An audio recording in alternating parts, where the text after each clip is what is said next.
જય શ્રી કૃષ્ણ મિત્રો, કેમ છો બધા? તમારું સ્વાગત છે મારા ચેનલ ભક્તિ કીર્તન બીના સાથેમાં.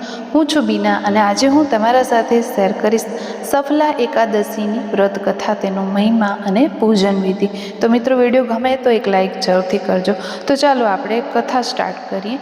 તો યુધિષ્ઠિર બોલ્યા, હે પ્રભુ, હે જનાર્દન, માર્ગશીર્ષ વદી એકાદશીનું શું નામ છે, એની વિધિ શું છે અને એમાં કયા દેવનું પૂજન કરવાનું છે એ વિસ્તારથી કહો. શ્રી કૃષ્ણ બોલ્યા, હે રાજેન્દ્ર, તમારા પ્રત્યેના સ્નેહથી એ વિશે હું વિસ્તારથી કહું છું. અનેક ગણી દક્ષિણાવાળી યજ્ઞોથી હું પ્રસન્ન થતો નથી જેટલો હું એકાદશીના વ્રતથી પ્રસન્ન થાઉં છું. એટલે પ્રયત્નપૂર્વક એકાદશીનું વ્રત કરું. હે રાજન, માર્ગશીર્ષ કૃષ્ણ પક્ષની એકાદશીનું હું મહાત્મા કહું છું, તે તમે એકાગ્ર ચિત્તથી સાંભળો. પરંતુ અન્ય એકાદશીઓમાં એથી વિકલ્પ ભેદ કરવો નહીં. માર્ગશીર્ષ કૃષ્ણ પક્ષની એકાદશીનું નામ સફલા એકાદશી છે. એના અધિદેવતા ભગવાન નારાયણ છે, એટલે એમનું વિધિપૂર્વક પૂજન કરવું. સર્પોમાં જેમ શેષનાગ શ્રેષ્ઠ છે, પક્ષીઓમાં જેમ ગરુડજી શ્રેષ્ઠ છે, યજ્ઞોમાં જેમ અશ્વમેઘ યજ્ઞ શ્રેષ્ઠ છે, દેવોમાં જેમ વિષ્ણુ, મનુષ્યમાં જેમ બ્રાહ્મણ શ્રેષ્ઠ છે, એમ સગળા વ્રતોમાં એકાદશી વ્રત શ્રેષ્ઠ વ્રત વિધિ તિથિ છે. હે રાજન, જે મનુષ્ય એકાદશી કરે છે તે મને અત્યંત પ્રિય છે. હવે હું એકાદશી વ્રતનો પૂજા વિધિ કહું છું, તે સાંભળો. નારિયેળ, બીજોરા, લીંબુ, દાડમ, સુપારી, લવિંગ, આમ્રફળ આદિ દેશકાલ પ્રમાણે લભ્ય ફળ હોય તેનાથી ભગવાન નારાયણની પૂજા કરવી. તેમજ ધૂપ દીપ આદિથી કર્મ પ્રમાણે પૂજન કરવું. સફલા એકાદશીના દિવસે દીપદાનનો મહિમા ઘણો છે. એ દિવસે શ્રમ લઈને પણ રાત્રિએ જાગરણ કરવું. એ દિવસે નેત્રને મીચીને ઉઘાડે એટલો વખત પણ જે જાગરણ કરે છે તેને જેટલું પુણ્ય મળે છે એટલું યજ્ઞ કરવાથી પણ પુણ્ય મળતું નથી.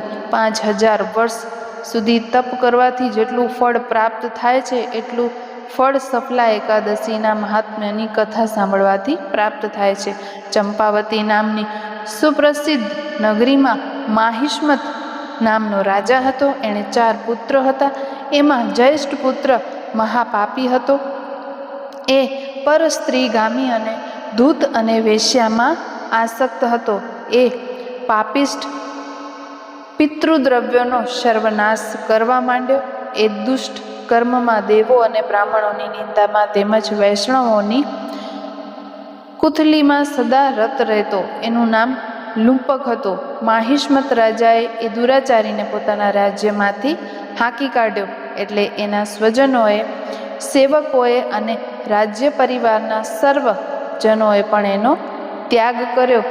એટલે લુંપક વિચારવા માંડ્યો કે જ્યારે પિતાએ અને સ્વજનોએ મારા ત્યાગ કર્યો છે ત્યારે હવે મારે શું કરવું. એ વખતે એણે દુષ્ટ વિચાર સૂઝ્યો અને હવે હું પિતાનું નગર છોડીને વનમાં વસું, નગરનો નાશ કરીશ, આવો વિચાર કરીને લુંપક ઘોર વનમાં ગયો.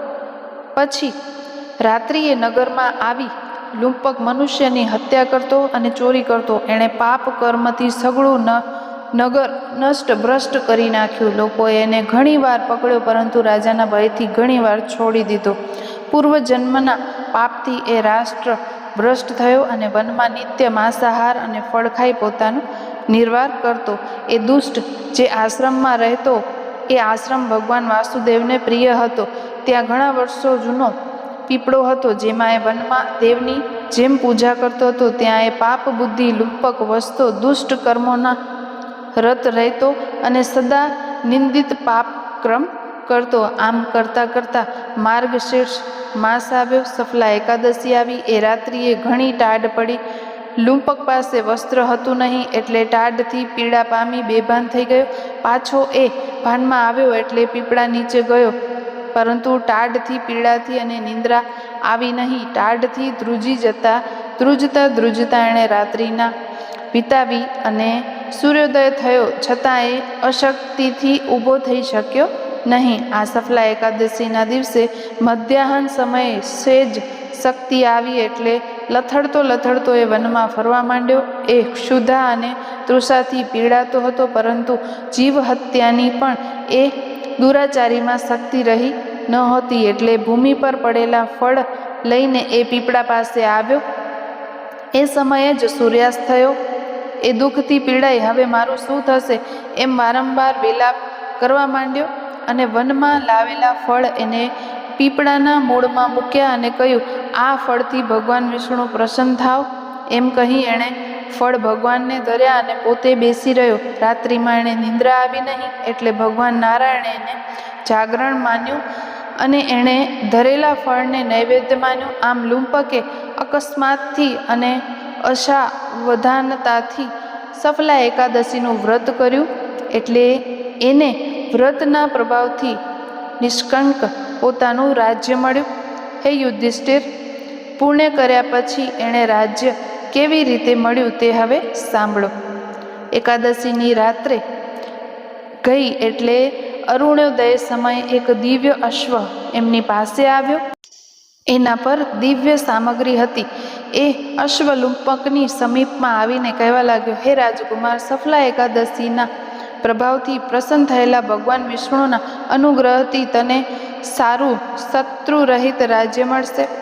તું તારા પિતા પાસે ચાલ અને નિષ્કંઠ રાજ્ય ભોગવ. લુંપકે એ વાત સ્વીકારી અને જેવો એ અશ્વ પર સવાર થયો એવું જ એનું અલૌકિક સ્વરૂપ થઈ ગયું. એટલે ભગવાન વિષ્ણુમાં એની પરમ મતિ થઈ ગઈ. દિવ્ય અલંકારોથી વિભૂષિત એ લુંપક ઘરે ગયો અને મસ્તક નમાવી પિતાની પાસે ઊભો રહ્યો અને વિષ્ણુ ભક્તિમાં રત જોઈ પિતાએ પોતાનું વિશાળ રાજ્ય આપ્યું અને એને ઘણા વર્ષ સુધી રાજ્યનું સુખ ભોગવ્યું. એ લુંપક નિરંતર એકાદશીનું વ્રત કરતો અને ભગવાન વિષ્ણુની ભક્તિમાં લીન રહેતો. તેને સ્વરૂપવાન પુત્રો થયા અને એની પત્ની પણ સદા કૃષ્ણ ભક્તિમાં લીન રહેતી. એ વૃદ્ધ થયો ત્યારે પોતાનું રાજ્ય પુત્રને સોંપી વનમાં ગયો. ત્યાં સ્થિર ચિત્ત રાખી વિષ્ણુ ભક્તિમાં પરાયણ રહી આત્મસાધન કરી અંતે એ વૈકુંઠમાં ગયો. આમ જેવો સફલા એકાદશીનું વ્રત કરે છે તેઓ આ લોકમાં યશ પ્રાપ્ત કરી અંતે મોક્ષ પામે છે. સફલા એકાદશીનું વ્રત કરનાર મનુષ્યોને ધન્ય છે, કારણ કે તેઓ આ જન્મમાં જ મોક્ષ પામે છે. એમાં કોઈ સંશય નથી. જે મનુષ્ય સફલા એકાદશીનું મહાત્મ્ય સાંભળે છે તેને રાજ સૂર્ય યજ્ઞનું ફળ મળે છે અને એ સ્વર્ગમાં નિવાસ કરે છે. આમ માર્ગશીર્ષ માસની કૃષ્ણ પક્ષની સફલા એકાદશીનું મહાત્મા પૂર્ણ થયું. તો મિત્રો, આ હતી સફલા એકાદશીની વ્રત કથા. તો જ્યારે પણ તમે સફલા એકાદશીનું વ્રત કરો તો અચૂકથી આ કથા સાંભળજો, જેથી કરીને તમારો વ્રત જે છે એ સંપૂર્ણ થાય. તો મિત્રો, આ વિડીયોને શેર કરી દેજો. જે પણ તમારા મિત્રો કે પછી સગા સંબંધીઓ આ વ્રત કરતા હોય તો એમને આ વ્રતની કથા મોકલી દેજો. તો ફરી મળીશું ફ્રેન્ડ્સ આવા જ નવા ઇન્ફોર્મેટિવ વિડીયો સાથે. ત્યાં સુધી રજા લઈશું. ત્યાં સુધી આવજો બધા. જય શ્રી કૃષ્ણ.